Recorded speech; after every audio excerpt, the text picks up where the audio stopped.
Alright, back at this.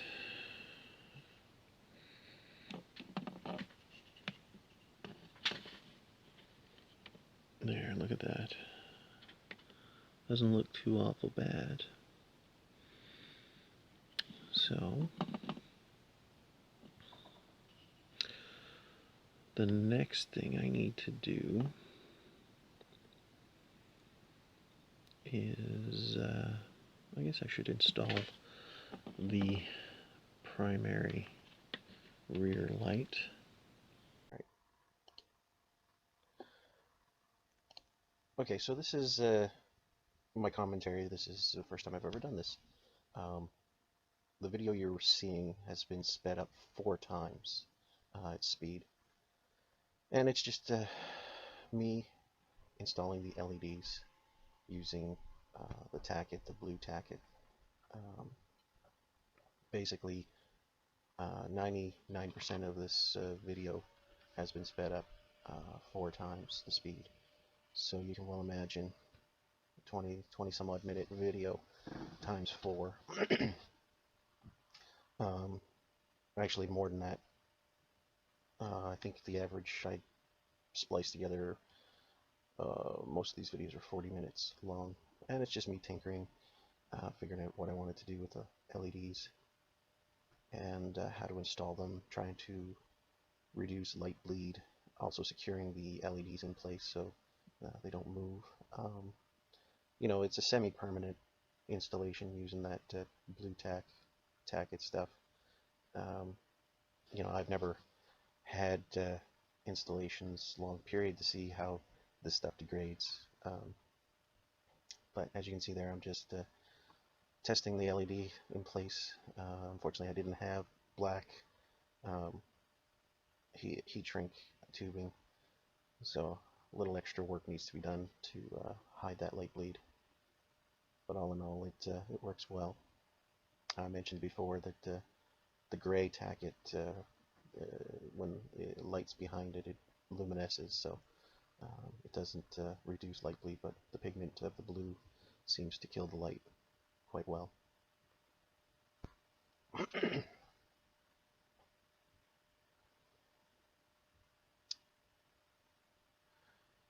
And still figuring stuff out, testing the LED. There's not much light bleed there, a few little spots, nothing to write home about. I'm editing these videos well after I gave my friend back his locomotive, and he was elated. He was just ecstatic with the way it turned out. So, you know, for the most part, this video is just to document the work that went into it. I do appreciate everybody who decided to watch this. It'd be pretty boring. I certainly enjoyed doing the work and making the video, but yeah, the video can be quite boring, and there's a lot of videos out there that illustrate how people have done DCC installs and lighting upgrades. The biggest thing is, the reason why I started doing these was, and I felt susceptible to it.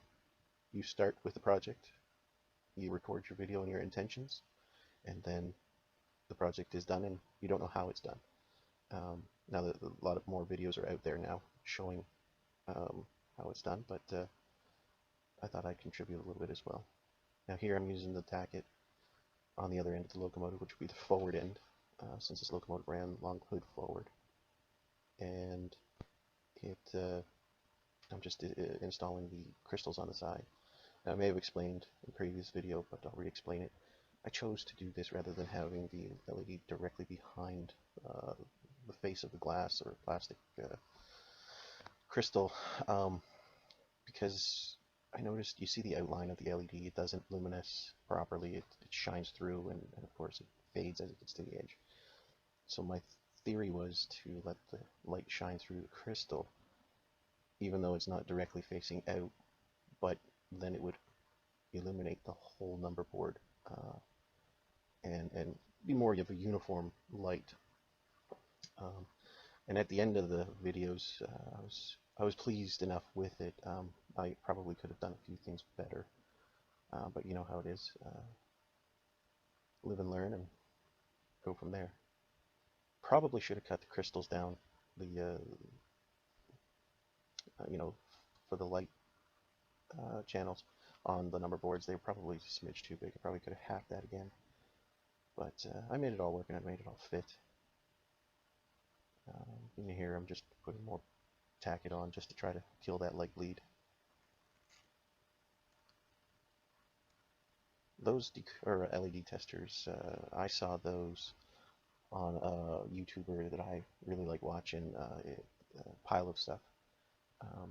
He does a lot of mailbag openings, which a lot of my videos on my channel are mailbag day openings and stuff like that when I buy either eBay stuff, equipment for the hobby, or equipment for the hobby and rolling stock and locomotives. Kind of slowed down those videos because I get into more installs and stuff. And I'm just kind of looking through. And this is your commentary for the video. Hopefully it works well.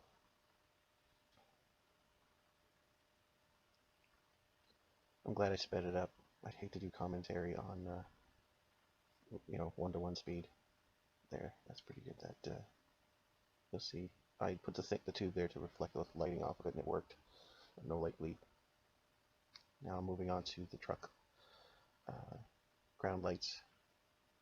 Basically checking the liquid electrical tape, make sure it's hardened and everything is secure.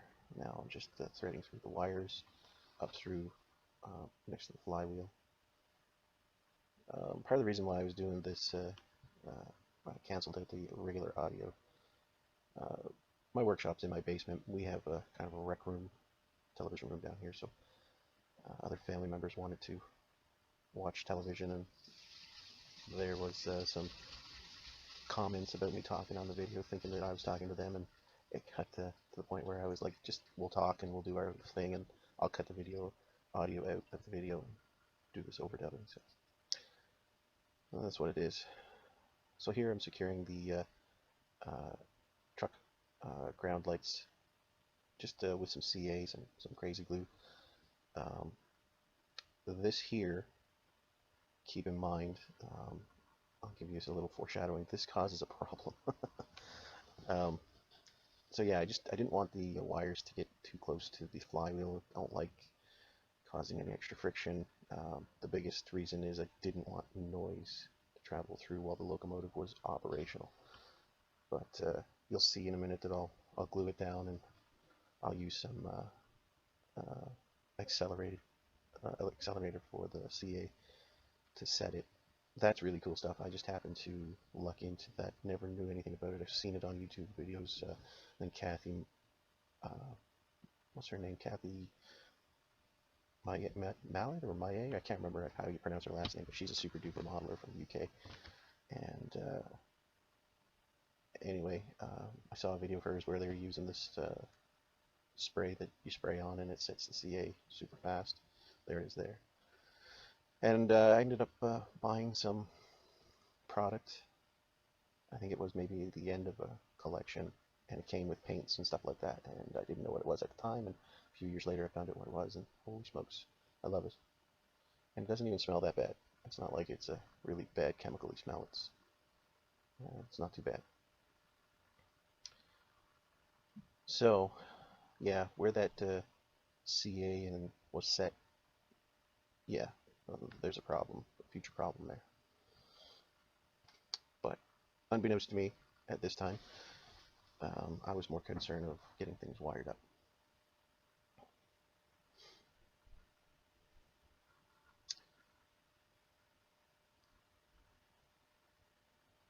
So it looks like I'm just checking things out, making sure there's clearances. Grab some wire from the used or recycled wire bag, and start wiring up the motor leads.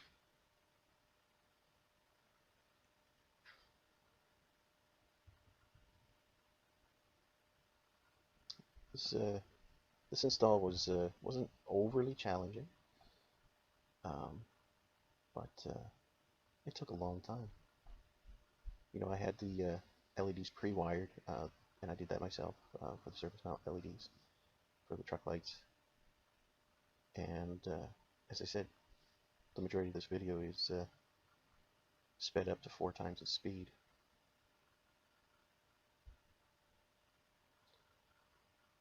But it was very fun project.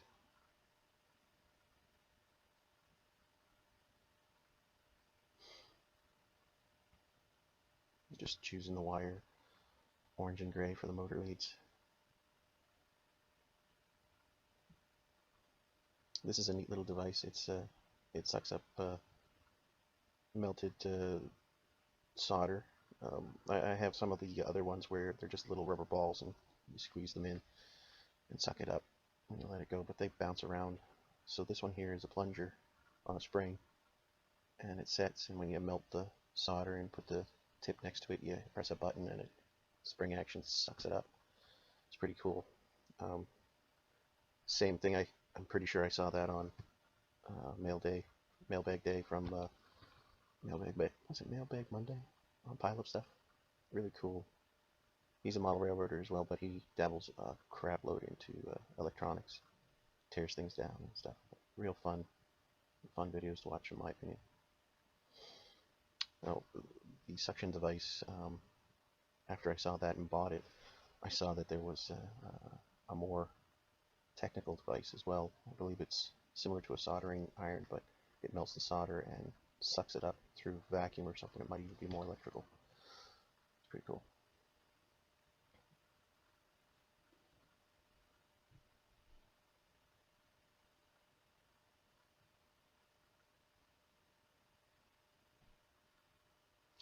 I just use a toothpick to apply solder flux to tin up some of the items, the wires and the motor leads and stuff like that. I use, there's the tube of flux. It's probably a flux I shouldn't be using, but I only use so much that it's usually burnt off, and I don't have much for residue left over that could eat away at any of the components. Yeah. Electrical flux is something that I got to do some more research on. Just cutting some heat shrink tubing to cover over those motor leads that I just soldered the wires to, just to help prevent any electrical shorts that may occur after I get the install done and start dealing with wire management. Wire management proved to be a little difficult.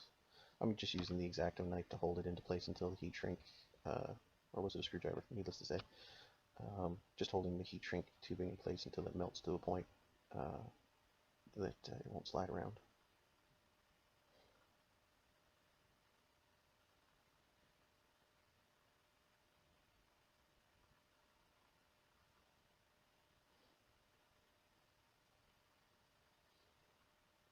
So that was like the first 40 some odd minute recording that just passed, and now I'm continuing with the wire installation. So this is a resistor I'm prepping that's going to go onto one of the mounts that I believe the positive, the blue wire, will be all coming to, and that's to create the resistance needed for LED installation, so when the current gets turned on from the decoder, that it doesn't blow my LEDs. All of the LEDs, the 3mm LEDs for the headlight and the reverse light, and the service mount LEDs for the number boards and the ground light, truck light, they're all warm white LEDs. Purchased from eBay. I really like the flat-faced 3mm LEDs. That's what I used on this install. When you have the light crystal prepped and it's a flat surface, it's easier to glue the LEDs directly to the crystal. Works out very well. I used to buy round ones and file them down flat, and then put a little heat on it to clear up the file, because it used to diffuse the end of the LED. And you'll see here I'm wiring the motor lead to that resistor, which it really wasn't intended for.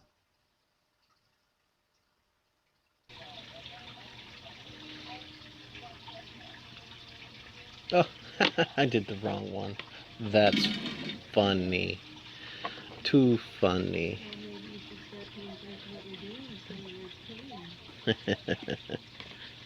Too funny. Well, that'll get cut.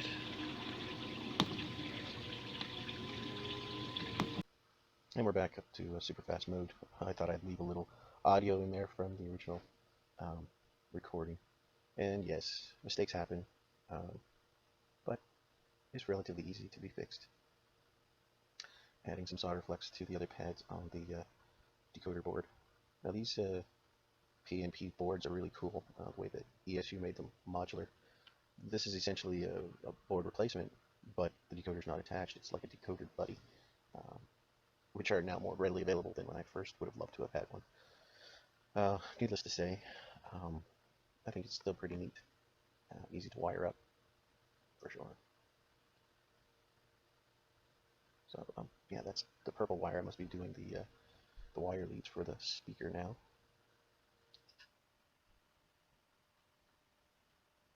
It's amazing how much time this takes to prep everything and do it.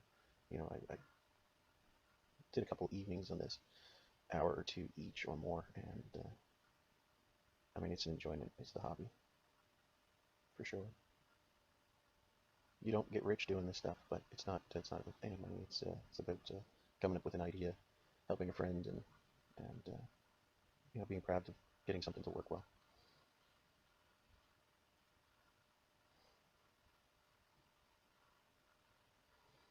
Well, if you've stuck with me this long, thank you very much. You know, there's still more installation happening.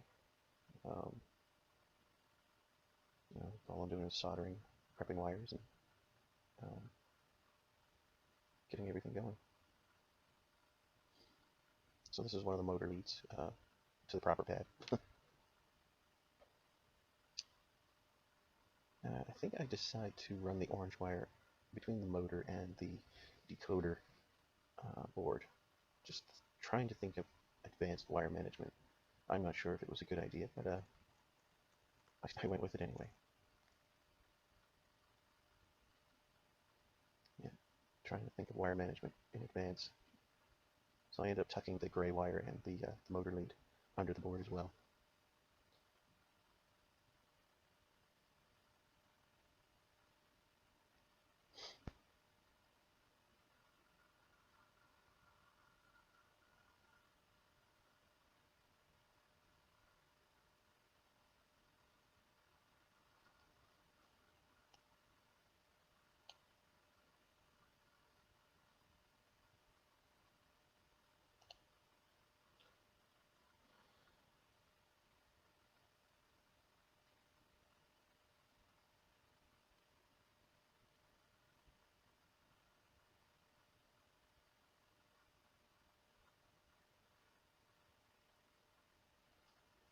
Yeah, thinking about wire management.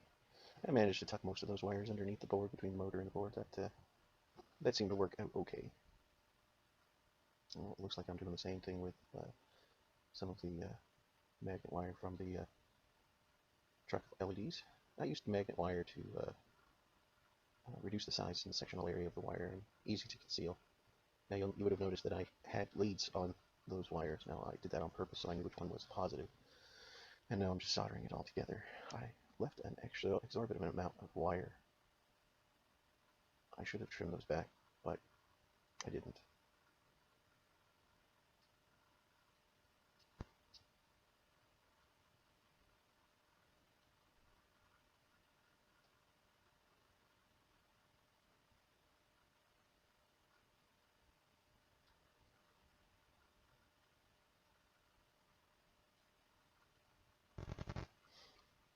And with this board, I do believe there are two positive outputs, which makes it convenient.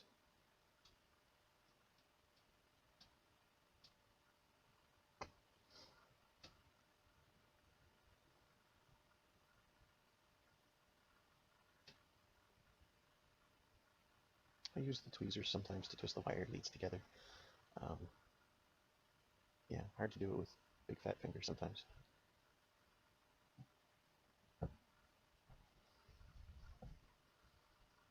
Now, it's a little bit of a pain with Loksound decoders and the sound files. It was a learning experience with this project specifically, and I have to do it almost on other projects as well. I did another project recently where I had to learn to change the settings because a lot of the sound files and the function outputs are for ditch lights, especially blinking ditch lights. And this, of course, was the function I would have liked to have used.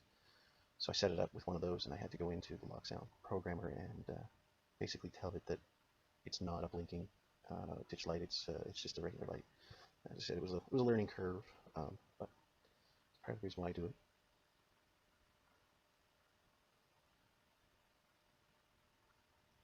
So now I'm prepping the wires for the track power to get to board. Don't ask me why, but man, those wires were some huge. The wires themselves and the sheathing on it, it almost looked like friggin' speaker wire or something for audio speaker. It was very thick. It's an older locomotive. I'm assuming they must have not wanted any voltage drop or something, but man, it just was crazy thick.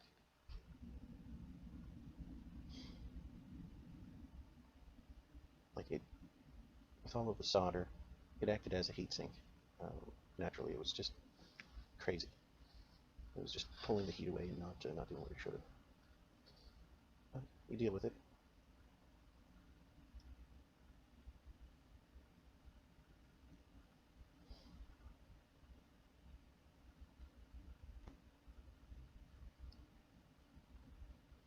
That was one side. Now a lot of these wires were messed with the original install, which was fine, it helped, but there was one or two of them that still had the clips on how they would have gotten attached to the original Kato board. Makes for a challenging install, but not overly difficult, just think about it. Right there was a mistake. I didn't catch it until just then. I caught the iron with that scrap iron and I melted the tip. That's a disappointment on my part, that's for sure. I worked all this time and tried not to have that happen. Lo and behold, it did. But everything else worked out well. From then on out, I was very much more cautious.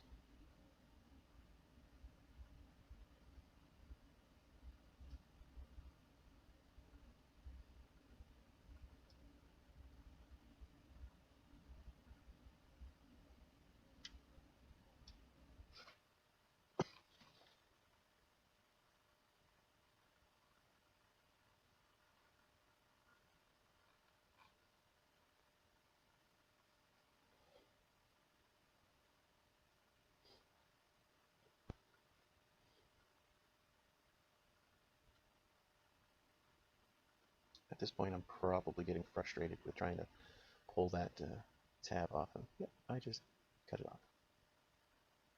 Gone. Strip the wire, tin it, and solder it to the board.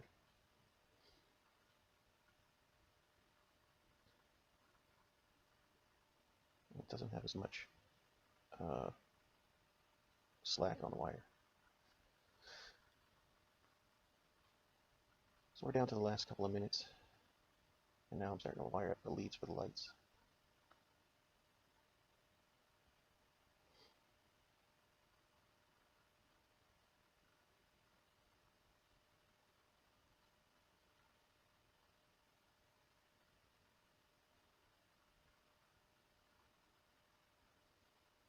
Just pre-tinning everything. Now it's time to work the magic of the rest of the lights. So we got number board lights, we got front and rear lights.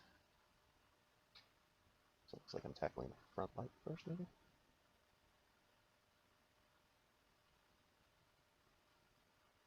Yeah, still thinking of wire management. I hate to say it, but there was a lot of wire left I should have taken off. Trimmed it more. Also, some of the wires I bought off of eBay just completely suck. I should have gotten silicone coated wires rather than, I think these are some form of PVC or something. They're just not flexible.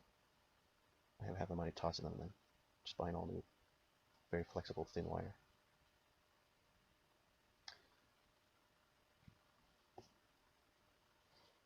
this is the end.